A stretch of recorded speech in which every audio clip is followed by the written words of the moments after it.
Hello fellow book nerds, this is Gabby and we're going to be talking about why you should read when no one is watching.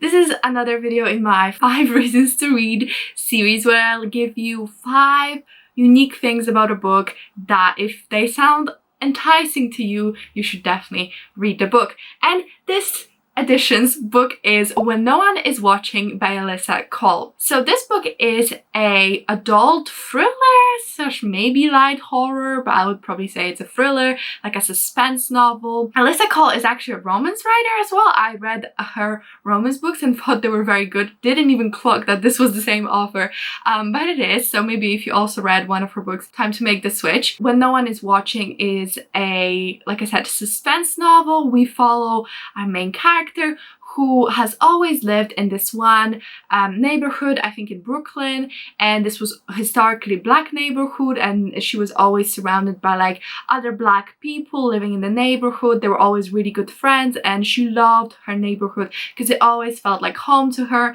and she lived there with her mother and her best friend. She moved away and she got married, and fortunately she got divorced and separated from her husband, so she came back home to help out her mother and take care of their home. And the suspense element is that she keeps noticing that there's weird things going on in the neighborhood, where a lot of the original residents are going away, disappearing, because this neighborhood is going through gentrification. There's a lot of white people buying up properties and offering like really good money to move out, and the neighborhood's becoming wider and wider.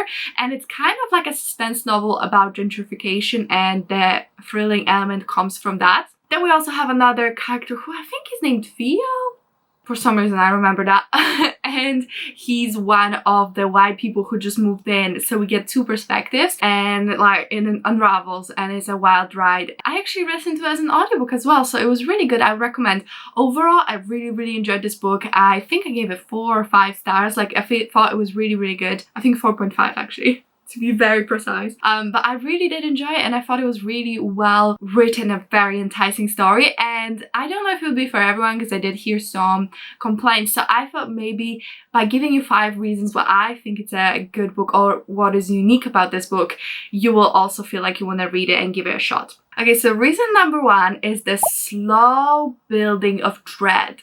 So this book starts out slow, and I think that's the main criticism, that the first probably 60-70% of it doesn't really feel like a thriller novel.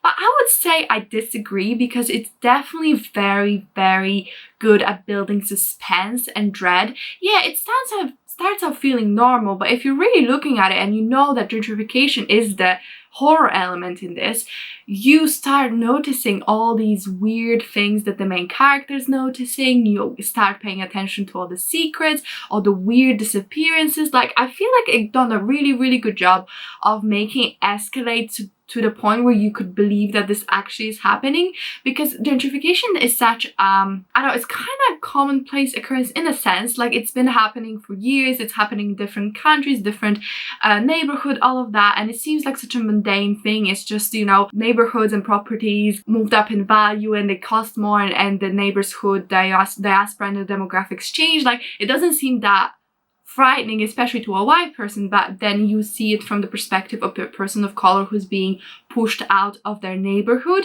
And I think when you look at that as being the element of the dread and suspense, and you really put yourself in the shoes of the main character, the dread is just like building and it's really well done. I especially really enjoyed the points that Jessie made. They made a video about this and how a lot of white people do not appreciate this, because it talks specifically about like black and person of color trauma, and it really talks to that part of the experience of people of color. So I think if you put that in your mind and you know that's what's happening, and you really read it with an open mind, and you kind of put yourself in the shoes of a person who would be pushed out of their home, then you really get it. And overall, I think the author did a really good job. It was maybe a tiny bit slow, but like, I didn't complain because everything was so compelling about it and the writing was really good. So I was along for the ride. Number 2, well-developed community. So I actually really liked hearing about this community that the main character grew up in, how she was friends with all of these people, known them since they were children. I loved how it felt like the original residents just really had each other's backs, and how it all came together in the end as well, like community and the values of community and having your people. And here, I'm not talking about like race, but your people in the sense that people who know you, who like have known you for a long time, who care for you.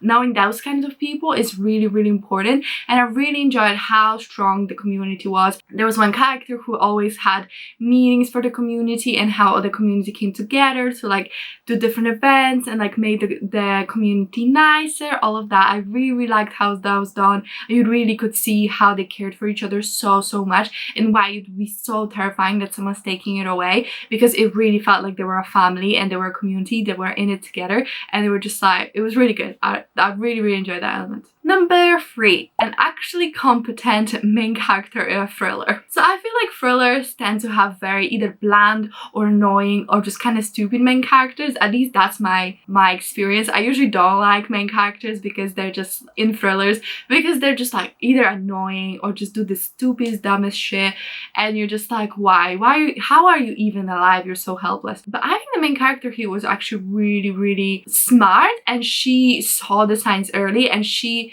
had that sly element of being unreliable narrator. Definitely doesn't tell us everything, definitely has some substance abuse issues, definitely has like secrets. So to that point she was like a thriller protagonist, but from the point of like her being competent and actually like behaving rationally and like taking charge and not just being like a doormat, I really like that she really had agency. I kind of like the Theo, who's the male character. He's more of a useless cinnamon bun, but he was there for her, you know, so I enjoyed that. There was like a light romance there. I definitely think the main character was like a good addition, because she had a good head on her shoulders, and you definitely didn't think like, you are so stupid, I could like get out of this in 5 minutes, because you really couldn't, because she was like in a really hard situation but handled it very well. Number 4 is poignant social commentary. So I've already touched on most of this, but you know, it talks about gentrification, about race, about relationship between races, multiracial relationship.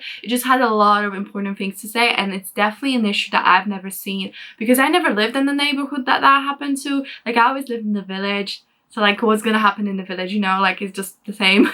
That's how I grew up, so it was very different. Oh, it's not a village, it's a small town, okay? I lived in a small town, but it was definitely not like New York or London, where gentrification was like a very common, and still is a very common occurrence. And it's definitely, as a person, a white person, I never saw it, that angle of it and the dread. And yeah, I guess you don't think about that. You just think about the neighborhoods getting nicer, but what is nicer? What does that even mean? Does more coffee shops mean nicer neighborhood, you know what I mean? Or is the community that's there? So yeah, definitely very thought-provoking. I had a lot of like discussions with myself, and like even brought it up with my friends and stuff, like recommended this book, because I just think it's like a very unique take, but a very valuable one, and I really enjoyed reading about it. Okay, number 5 and last reason why you should read when no one is watching is a high-stakes, high-tension final act.